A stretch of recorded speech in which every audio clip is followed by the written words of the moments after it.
The report could not be more alarming. The world is getting destroyed through climate change. The largest gas emitters need to comply. But who's listening? Is it even possible to do this in this capitalistic, consumer-driven society? Hi, I'm Kaveh Tafway. Welcome to another edition of Economic Divide. In this program, we will take a look at climate change and its apocalyptic economic impact. Some of the issues that we'll be looking at. The report by the UN body, which issued a code red for humanity. It talked about irreversible and economic inflicted effects of climate change that need to be taken seriously. Irreversible damage, that is. Also, climate change, how it's going to affect the world economy. The economic impact, catastrophic. The cost, roughly $23 trillion by the year 2050. Obviously, a negative world growth that will happen as a consequence. And finally, we will take a look at a startling piece of news that came out a long time ago, worth looking at again. Oil companies' role. ExxonMobil, in this case, knowing the climate impact 4 decades ago, promoting misinformation. Is that happening today? Spending millions to promote this. Are they still holding out on concealment?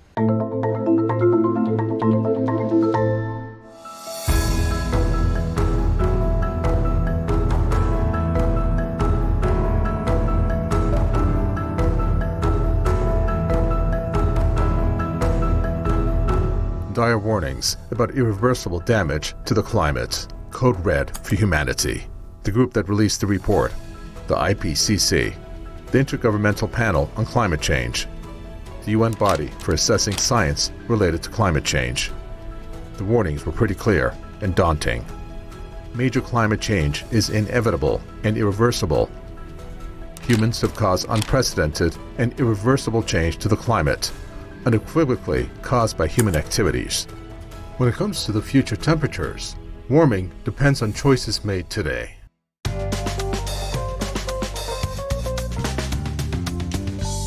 Recently, climate activists came out in London and protested against climate change and how no one is taking it seriously, especially parliamentarians. Now take a look at them here. They have tied themselves to a car and a giant pink table erected in the middle of the street.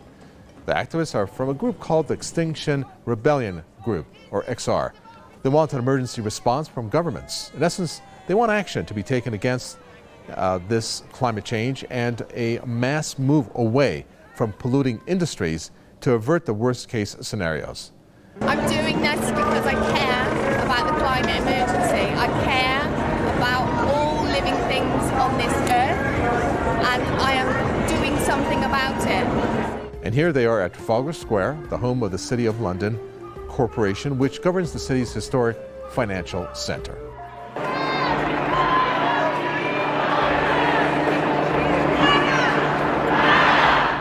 Joining us is Bill Moyer. He's a climate change activist. He's also the author of Solutionary Rail.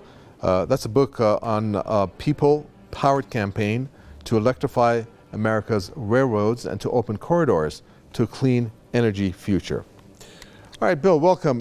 Taking a look at the Intergovernmental Panel on Climate Change report that came out, the first since 2013, found that human activity is changing the Earth's climate in unprecedented ways, with some of the changes now inevitable and irreversible. Fires in the US, Turkey and Greece, floods in Germany and in Japan, and scorching heat across much of the West. The Asia region also experiencing extreme heat. Please tell us about the report on whether climate change has a direct economic impact that obviously could be devastating. Well, I'm not an expert on the report. So what I would speak to is that clearly the systems that support life are under threat. You know, in the Pacific Northwest where I live, we normally have very temperate weather, and we had a heat dome. I've never even heard of a heat dome before. So with record temperatures for multiple days, it's clear that the report outlines that there's multiple trillions of dollars worth of damage that will come from the devastation of the impacts of climate change. Okay, Bill Moyer there. Thank you so much for that. We do appreciate it. Indeed, that is something that perhaps many are feeling. All right, the points that he makes there are what we are witnessing more and more of recently, including obviously some of the images that have come across your TV screens, like the wildfires that I mentioned in Turkey and in Greece and of course the US, especially in the West. Or how about the floods in Germany? I mean, need I go on? There's practically no place on Earth that has not experienced severe weather fluctuations. Mother Earth is angry.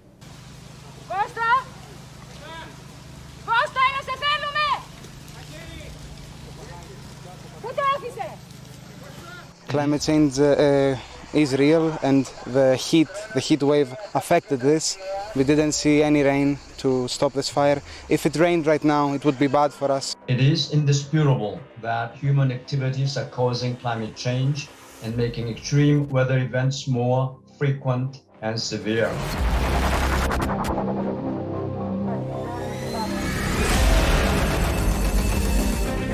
Atmosphere has been exposed to doping, which means that we have begun observing climate extremes more often than before.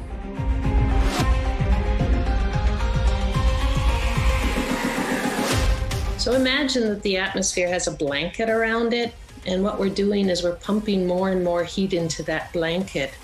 And that is, of course, impacting weather patterns. And so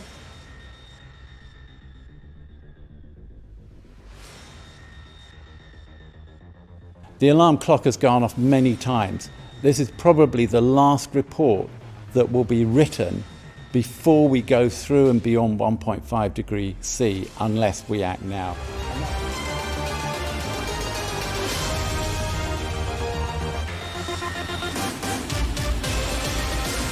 Heat wave in Canada, fires in California, floods in Germany, floods in China, droughts in central Brazil make it very, very clear that climate extremes is having a very heavy toll in the socioeconomic system.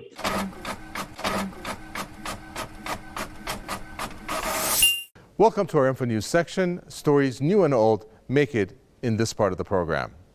Now, our first story is a warning that was issued by China, something that obviously you need to heed to if it's coming from China. This entry title, Protect Your Wallets, is how it was titled, and it said, stay away from cryptocurrencies. Now, why is the People's Bank of China actually issuing that warning? Well, what it's doing is that it's reminding everyone that Bitcoin and other virtual currencies are not legal tender and are not confirmed by real value. So it's something you might want to take a look at. Now, in the meantime, we go to Cuba and a crypto story coming out of there, and that is that the Cuban government actually recently recognized virtual currencies like cryptocurrency. It said that it's official. However, it said that it's going to regulate it.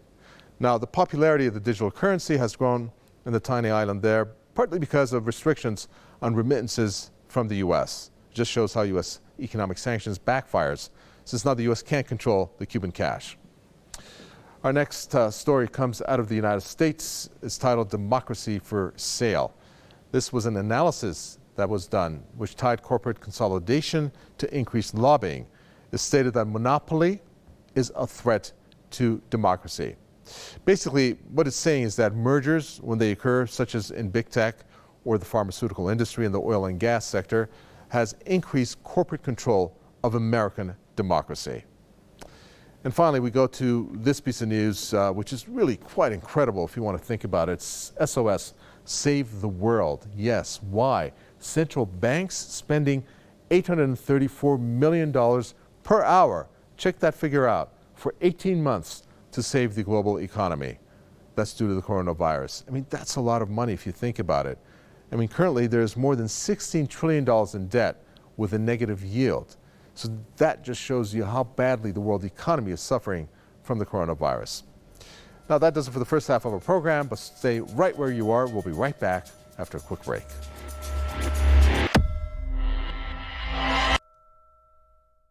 It's time now for our in-depth section. For this topic, we figured it's best to really see if there is a solution that can be key in reducing greenhouse gas emissions to result in decreasing climate change.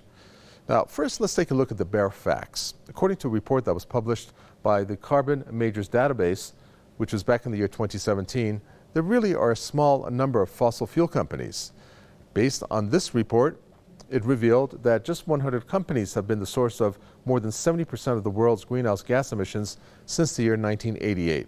So it pretty much narrowed down the emitters to 100 companies. However, it revealed that out of that, basically more than half of the global industrial emissions since the year 1988 can be traced to just 25 corporate and state-owned entities. So you can see that that list is narrowed down, again, these being the industrial ones. Some of those companies that it cited, ExxonMobil, Shell, BP, and Chevron, to be among the highest CO2 emitters, again, since the year 1988. Now, fossil fuels continue to be extracted at the same rate over the next 28 years as they were between 1988 and 2017. This is what's going to happen. Global temperatures would rise by 4 degrees Celsius by the end of the century. Now, what is shocking is that one of these large corporations that we just mentioned here, namely ExxonMobil, knew about climate change. How long ago? Almost 50 years ago. To be exact, it was roughly about 46 years ago. Now, in the year 2015, another big revelation revealed that the oil company actually understood the science before it became a public issue. The worst part about this finding is that it spent millions of dollars to promote this misinformation about the issue. Now, key question is, how did it go about spreading misinformation? The climate deception dossiers. That's how it did it. The reality of global warming began making front-page headlines nearly 30 years ago. In 1995, a secret memo commissioned from a scientist at Mobil Oil and distributed to many of the world's largest fossil fuel companies warned that the reality of human-caused warming cannot be denied. Yeah, a rather large dossier that was released and lots of facts in there. As we mentioned, spreading climate disinformation is what the intention, one of the main intentions of this dossier was. Funding a supposedly independent scientist, again, independent in quotes, which is what ExxonMobil did. Another thing that they did, owning scientists who are warning about the reality of global warming in their terms and in their way of presentation, laying out a strategy to fabricate uncertainty about climate change. And that's really important, this uncertainty part. And again, repositioning global warming as theory, not as fact, are some of the revelations of this dossier. And again, we are emphasizing how fabricating uncertainty about climate science is what their goal was. Now, what is actually the main purpose? What is their motto? The motto is, victory will be achieved when the average person is uncertain about climate science. Pretty stark, right? I'm sure you'll agree. Well, this practice of lying and concealment continues to this day. For example, in the year 2019, it was reported that some of these companies which are concealing their climate-related activities, they've been accused of that in terms of the environmental impact that these companies actually have. In terms of the number of companies, it was roughly about 700 of them. So it's quite a lot, like Amazon, Tesco, ExxonMobil. Here we go again with ExxonMobil, and of course Facebook being some of those included in some of those companies. So 700 companies. Obviously, oversight is the key question here. But they were accused of things that were considered concealments, such as water shortages and deforestation, which is a big deal when it comes to climate change. Now, joining us for this segment is Juan Pablo Osornio. He is the global climate political leader at Greenpeace. And based on the Greenpeace website, he is the international head of delegation to the COP, which once he said politics is polluted. Also, Bill Moyer, climate change activist, rejoins us. All right, let me first turn to you, if I may, Juan Pablo. The key question here is companies like ExxonMobil knew about climate change 40 years ago or so. Old companies understood the science before it became public, and they spent millions to promote misinformation like ExxonMobil. And then 700 large companies later on worldwide failing to disclose their environmental impact. Companies like ExxonMobil, again, BP and Chevron. If so, why are they allowed to operate and continue to emit CO2? Well, first and foremost, because it's not illegal. It's not illegal to stop emitting CO2. And I would put this squarely on governments that are not actually putting in place the regulations that are going to avoid a climate emergency. building on the IPCC report, one of the things that is very clear as a message, even though they might not say it like that, is that we need dramatic, immediate, and constant greenhouse gas emission reductions. That means no new fossil fuel capacity being built, no new fossil fuel infrastructure anywhere in the world, and looking to phase out all fossil fuel infrastructure by the mid of the century. That is, in 30 years, we shouldn't be using any more fossil fuels. All right, Bill Moyers, let me bring you in here. That was 50 years ago, what was revealed, and then just a couple of years back, again, Fortune 500 companies like ExxonMobil, Facebook, and Amazon concealing their companies' efforts on climate change. Is this about how they can get away with it? Because that's what it appears like. Well, I think they're allowed to operate because they've captured the mechanisms of power, and that's not a new story. So, of course, it angers me deeply. I lead a group called Backbone Campaign, and we've been in many anti-fossil fuel company battles, from trying to stop coal exports in the Pacific Northwest of the United States, and some accountability. I don't believe that we're there yet. I don't think we have the social movement power to enforce that, but I think that we're moving in a direction of truth and reconciliation, of removing these, of dissolving the rights that are defending these profiteers who are benefiting in the short term. Okay, Bill Moyer, they're a climate activist. Now, one thing that's missing are the numbers behind, for example, how much money is being lost due to climate change and due to CO2 emissions, in which the next report takes a close look at that.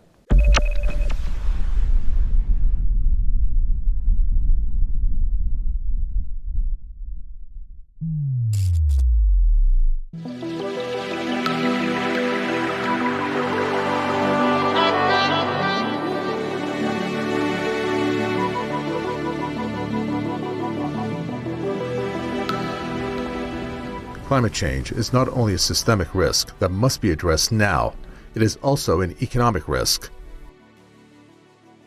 It could wipe off up to 18% of GDP of the worldwide economy by 2050 if global temperatures rise by 3.2 degrees Celsius.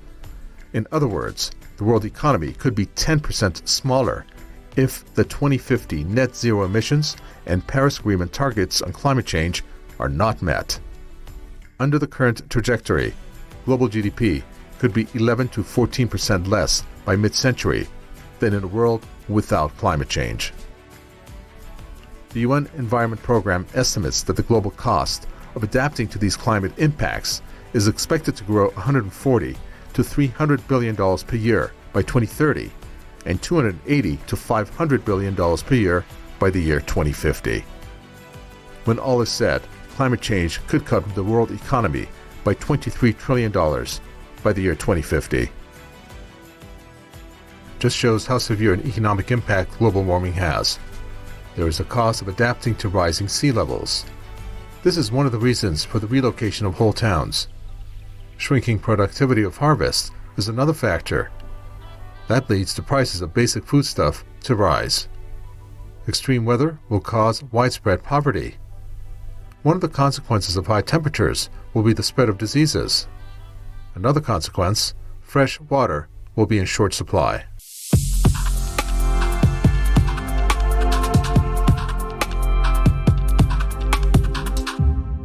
Did you ever really think about how you spend your money and what things you spend your money on, and how you are, through that, in one way or another, contributing to climate change as a result? Death is upon us. The death of glaciers and ice sheets plummeting into the sea, the death of great swaths of forests. It's clear to me what's driving this descent into climate chaos: capitalism. Since its inception in the urban landscapes of England, industrial capitalism has been a juggernaut of waste, driving plunder and reckless production of needless commodities. Okay, so that was capitalism side of things. Pretty scary, but true. Then comes what's called a zero-waste lifestyle. This is all of my trash from the past 5 years. Pretty incredible, isn't it? I mean, obviously very hard to do, but imagine if people actually did just even a quarter of that. Well, one major source of destruction from capitalism, coming from factories of conglomerates, is water. Clothing and fossil fuel firms are the worst offenders when it comes to polluting and wasting water, which came out through a study from CDP, a data analysis nonprofit, which said along with the clothing and fossil fuel sectors, cotton and livestock farming were also culprits. Companies in the financial sector themselves, companies in the fossil fuel, the apparel and the food sectors represent the greatest impact on freshwater resources worldwide. It's not necessarily new information for many of us that have been working in this sector for some time, but for financial institutions themselves, who, as I said earlier, are not necessarily that well informed on the issues, this is going to provide a breakthrough moment for them to be able to figure out who or which companies in their portfolios offer the greatest chance to deliver that outcome that we're looking for. Global fast fashion brands are helping drive pollution that has dyed African rivers blue or turned their waters to alkaline. Many firms, including Nike, Lululemon, Chevron, and Royal Dutch Shell, declined to make their data available for this study. For example, companies control or influence around 70% of the world's usable water, either through the direct operations or through their supply chains. Well, rejoining us is Juan Pablo Osornio, global climate political leader from Greenpeace, and also Bill Moyer, who's a climate change activist. All right, Juan, let me first ask you, according to various reports, global warming is caused by human activity and is rooted in a social and economic system that is based in capitalism. Materialistic tendencies, which are taught at an early age, which, as a consequence, drives factory production, hence contributing to climate change. How do you think that can be controlled, if it can? I think it needs to be controlled for those that are responsible for our well-being. And for me, it's basic that the government is the one ultimately responsible for the well-being of their citizens, for their physical safety, for peace, for health. And they know things that the general public wouldn't know.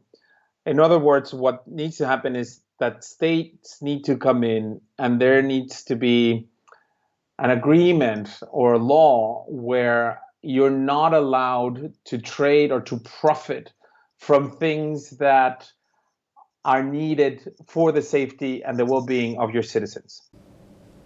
All right, Bill, what do you think? Is there any hope when it comes to consumerism and, of course, capitalism as a whole and its impact on climate change? Well, I think we began to talk about this.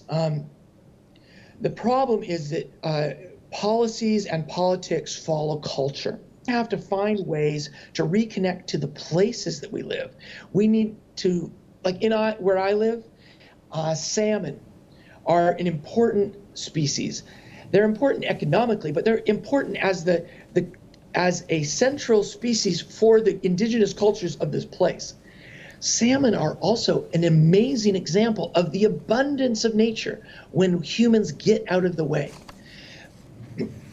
We need to get out of the way.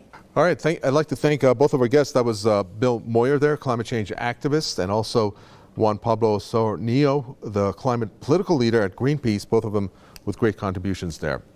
Right now it's time to see how climate change could actually hit the financial system and the very financial institutions that are behind the banks and behind the Fortune 500 companies. And they should think twice before giving them more credit or lending them more money.